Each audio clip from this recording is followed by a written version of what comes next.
Hello chaps, welcome to John Robson Guitar Tuition. Today it's all about getting to grips with the dreaded bar chords. If you're a relative newcomer to the guitar, then this is probably something that you'll be struggling with, so stick around, this is going to be useful.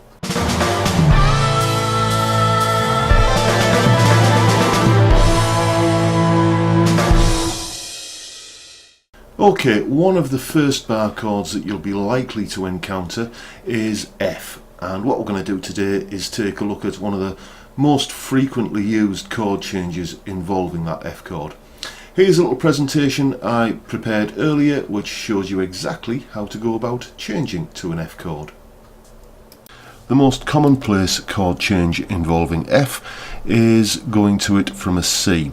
So play a C chord, it should sound like this.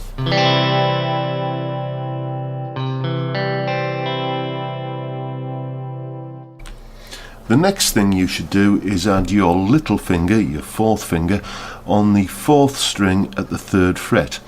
This gives us a chord known as C add 4 and should sound like this.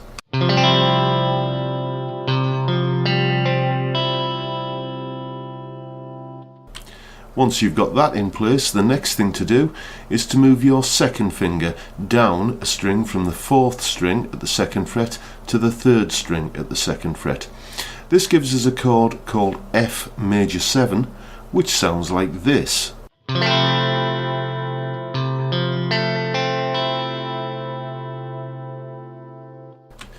The final stage is to move your thumb down to the center of the back of the neck, directly behind the first fret, and whilst doing that bring your first finger up to cover all 6 strings. You should now be playing the F chord.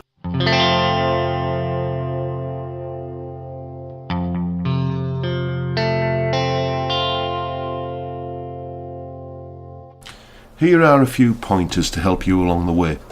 First of all, make sure that you try and use the side edge of your first finger. Take a look at the photo and you'll see what I mean.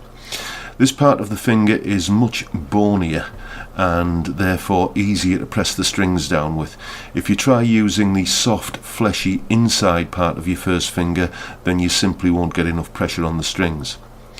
Secondly, try to keep your first finger nice and straight and close to the fret wire. This is the easiest part of the string to press down. Try pressing a string down as close to the nut on the guitar as you can, then try pressing the same string down as close to the first fret as you can, the actual fret wire, and you'll notice that it takes a lot less pressure at that point. So that's the best place to have your first finger pressing the strings down. For that reason, it's also not a good idea to bend your first finger or to try and just use the top half of it. And finally, never lean your second, third and fourth fingers over onto or towards your first finger. This is quite tempting to do because you feel that it's going to give that first finger a bit more pressure and a bit more strength in pressing the strings down, and it simply doesn't work. All it does is bend your first finger, as you can see, as well as taking pressure off the notes that the second, third and fourth fingers are supposed to be pressing down. It's a very bad habit to get into, that. If all went according to plan, then your F chord should look like this and sound like this.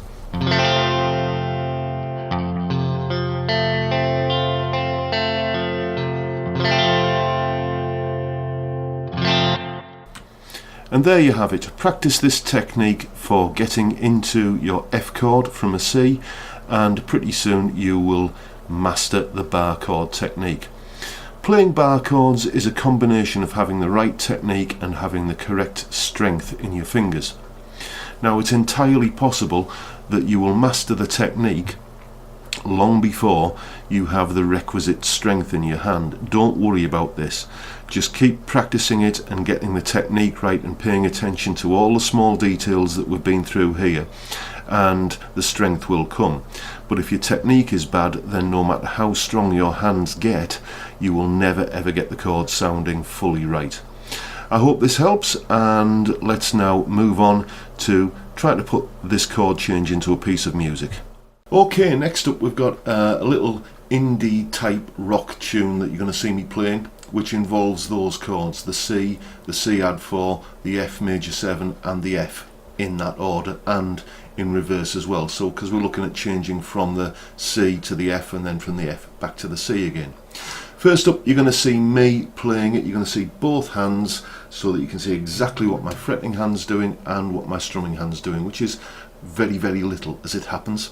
You'll also see in the bottom right hand corner of the screen the actual chord that I'm playing as well, the chord shape. Anyway, here it is.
And assuming you've practiced those moves a little bit, now it's time for you to have a go.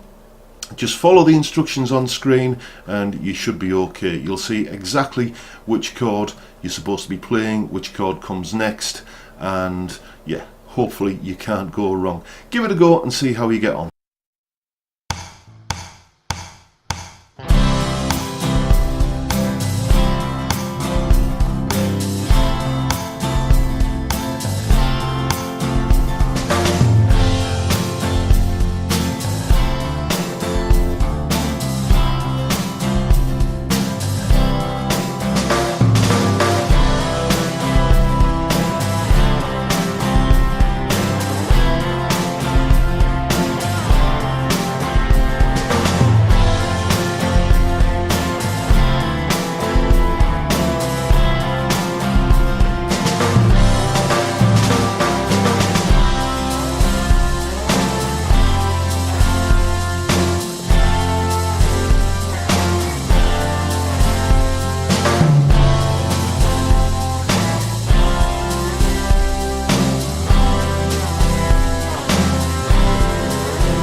And if all went according to plan, you should now be able to play a tune involving a bar chord, F. Don't worry if things didn't go quite right. Probably what's going to be happening at this stage is that you're doing all of the moves correctly, but the chord still sounds a bit dead and a bit rattly and, you know, not quite as it should. As I mentioned earlier, that is probably because although your technique is good, you don't have the necessary strength yet to create the chord correctly. Just keep on practicing the technique and making sure that that is absolutely as I showed you, and the strength will come.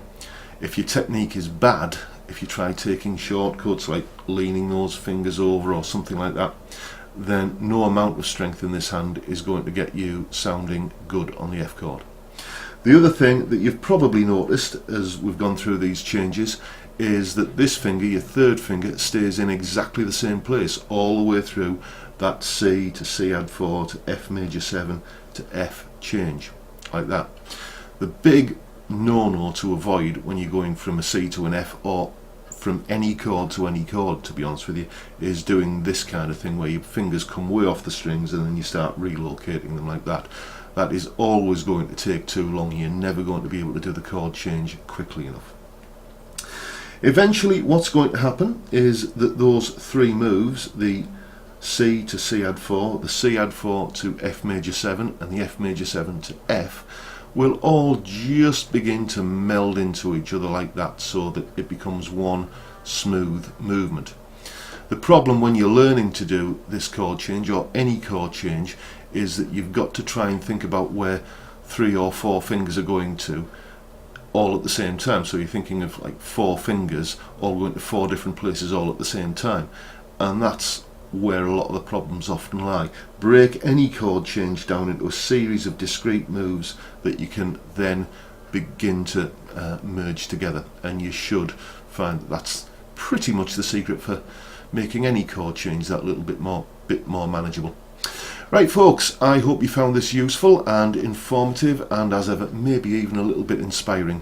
If you've liked this video, then please hit the subscribe button and you will get to see more of them. If you live on Teesside in the northeast of England, then why not come along to me for some tailored one-to-one guitar tuition. You'll find the details of how to get in touch at the end of this video. And if you like guitar-based music, and frankly, why are you learning to play the guitar if you don't, then you might want to check out my new album, which is available on iTunes, Spotify, Amazon, Google Play, all the usual outlets.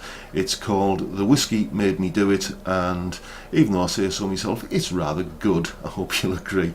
Right folks, that's it for now. See you all again next time. Bye for now.